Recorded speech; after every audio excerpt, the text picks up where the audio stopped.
your host, Chanel Omari. We are here at the Fat Radish in New York City, and I am here with a special guest. She is a beautiful, super talented, amazing singer, songwriter, pop star sensation. Please welcome Leah Kate to the building. Thank you. How are you?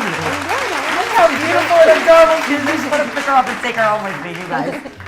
I love your, first of all, we're going to get to your outfit, but I love your style. Okay, You're thank you. super unique.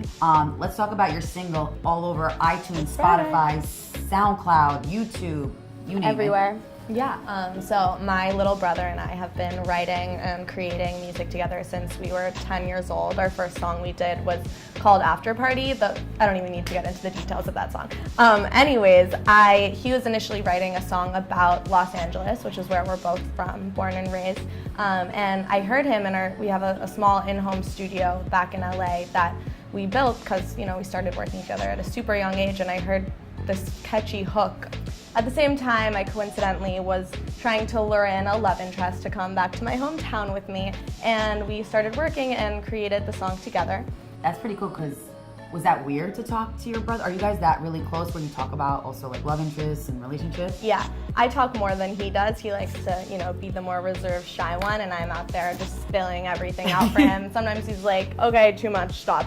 And I'm just like, okay, shut up. If you're gonna write music with me, you're gonna hear it, you're gonna write it, you're gonna see it. But it must be therapeutic. 100%. Right? Yeah, no, for sure.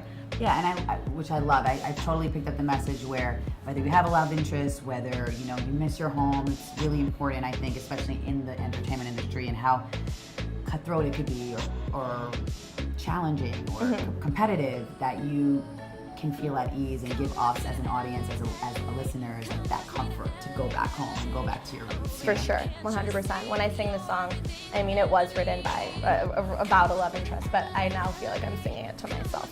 Yeah, so. You are your love, right? Because you said like self-love. Gotta love yourself. You gotta love yourself. Yeah. So let's talk about that for a second. Like, how important is it to love yourself? Like, in general, is it something that we should all practice every day? And is it something that you try to practice so that you can be more successful in your music career? For sure. I've been singing and writing since I was literally before I could talk, and it took me up until this year to release a song. What really held me back was like insecurities, being afraid, being fearful, thinking, what are people gonna think about this? Are people gonna think it's bad? And then finally, at the end of last year, I was just like, what am I doing? I have a catalog of 1,000 songs. I've never released anything. I know this is what I wanna do. When people ask me what I do for a living, I wanna tell them I'm a singer, but I'm not yet, because I just haven't taken that extra step. And it definitely stemmed from maybe not loving myself in the way that I should. And then one day I just decided to own it and go with it. And you just can't really care what people think. You have to be your biggest and only fan.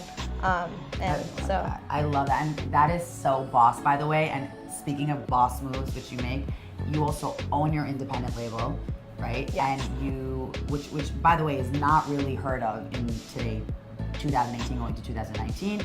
Yes, we're in the millennial generation with all the social media. You can really make your own, but in music, within music, I think from a female perspective and representing the female millennial generation, you're making major moves by saying, hey, I have an independent label. I'm not going to rely on the labels out there to make me who I am. I'm going to make me who I am. Totally. How did you get that courage to be that boss? It kind of just all fell into place.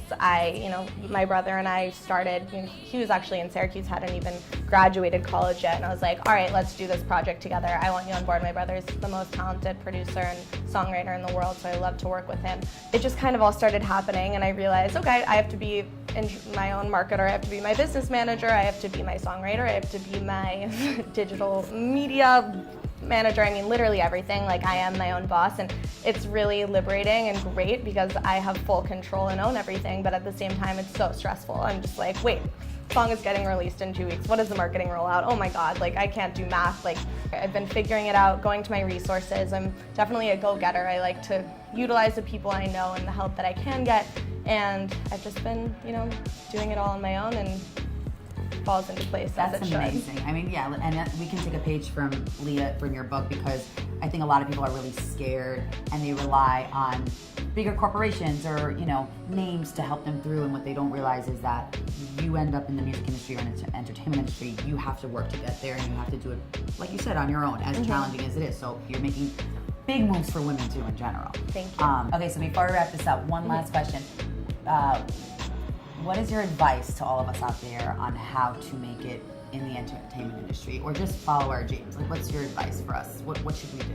To always be kind and be humble and just go for it. You could sit around and want something, which I did for many, many years, and think that it'll happen one day, I'll do it. But you just have to like start and do it, and not really care what anyone thinks, and like be true to who you are and be kind to others, and then hopefully it all comes full circle. I love that. Leah Kate, ladies and gentlemen. Well, thank you so much for being here. Where can we all follow you on all social media platforms? I'm most active on my Instagram. I love her Instagram. Your Instagram is very interesting too. Thank you. Love your photos, your music. And make sure you tune into this beautiful, talented superstar, because she's about to embrace the world, and you heard it here first. Thank you so much for watching. Thank you. And we'll see you next time.